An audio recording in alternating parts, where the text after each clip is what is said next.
Right, our liquid has come to a boil, so we're going to flip our shrimp over so that it cooks evenly. And while we're doing this, we're going to take all of the onions that were in our marinade.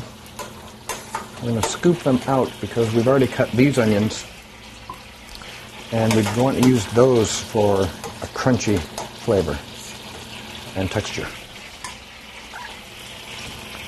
Alright, we don't need to cook these shrimp all the way through because we're going to be adding them later. So we're going to scoop those out, and we're going to add our asparagus.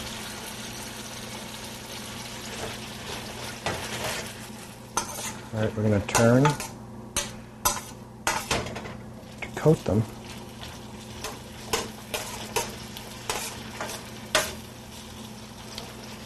And we're going to hit them with just a little bit of salt and pepper.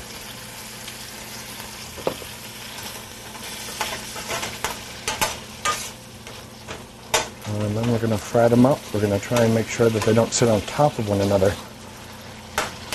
that they all get the juice and that they're all cooking evenly.